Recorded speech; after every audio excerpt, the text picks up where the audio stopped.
Hi guys, this is Fear My Flat Screen doing another video.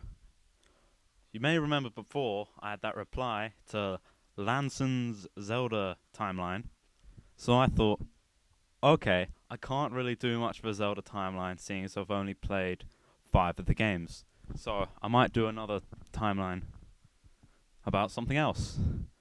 And one series that I've played just about every game in it is the Pokemon series. You know, it's quite a major thing growing up, trying to collect all 151, and now there's 493. Anyway, this is just a quick run through of all of the Pokemon games and which order they should go in. I'm not going to include things like Snap or Mystery Dungeon or Ranger because I don't think they really go in it. It's like trying to put the Mario Kart games in a timeline. It just wouldn't work. Okay, so here's my attempt at piecing it together. First things first, you've got Red, Blue, Yellow, Fire Red, and Leaf Green, which are all the same game, just being retold. This is the base part for our timeline. After Red, Blue, and Yellow, Gold, Silver, and Crystal were released, and they take place 3 years, I think this is official, 3 years after those games. And then we had Ruby, Sapphire, and Emerald released. Again, all the same, basically. And as far as I can tell, they take place at the same time as the Kanto series, because you can trade between them without use of a time machine, like you needed between the Kanto series and the Johto series.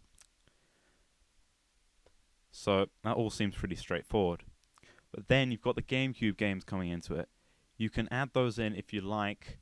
I'm going to add them in because the ability to trade with them.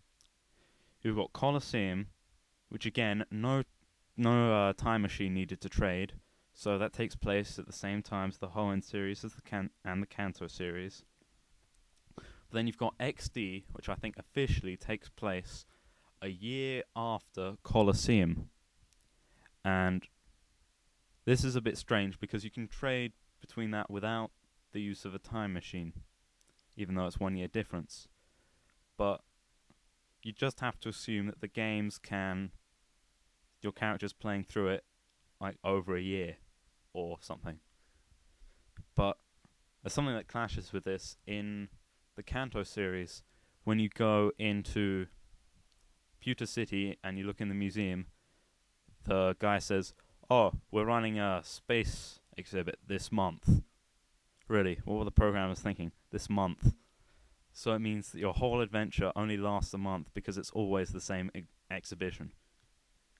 Right? So the 1 year later thing for XD is a bit strange. I haven't played XD, so I'm not sure.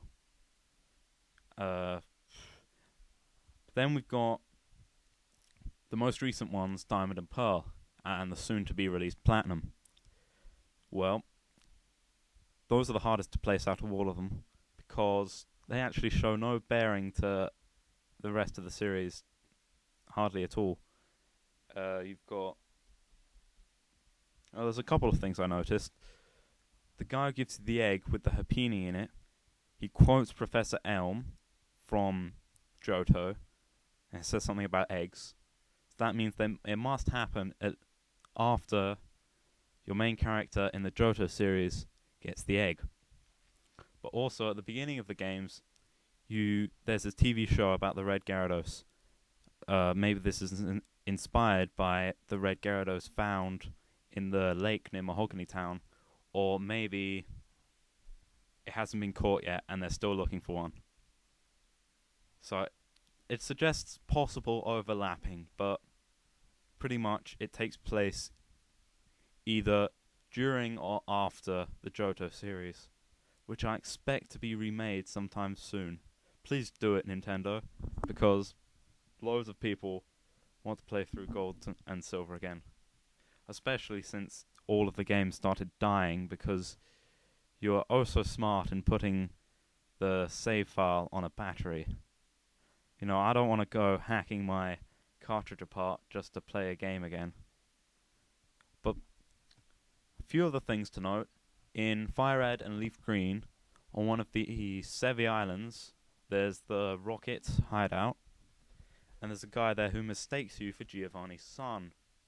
He says, "Oh, you're not Giovanni's son because you don't have pink hair," or something along those lines. Well, if you have read the manga, or if you've heard a little bit about it, you'll know that the rival in Johto is actually Giovanni's son. So that's who he's mistaking you for, in case anybody was wondering. But the Pokemon series isn't actually that complex. The storyline's basically the same in every game. So I'd like to see one that's more aimed for adults.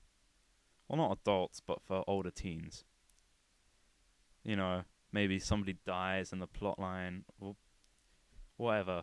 You know, Giovanni decides to shoot himself after realizing everything he's done is wrong. But no, he actually just disappears in the actual game. You know, it would have been a lot better. Maybe some assassination attempts. You know, like Final Fantasy III, I thought that looked all really intended for young gamers because of the cute art style. But no, there is actually an assassination attempt in the game, which I really wasn't expecting. Anyway, guys, thanks for watching, and this is me signing out.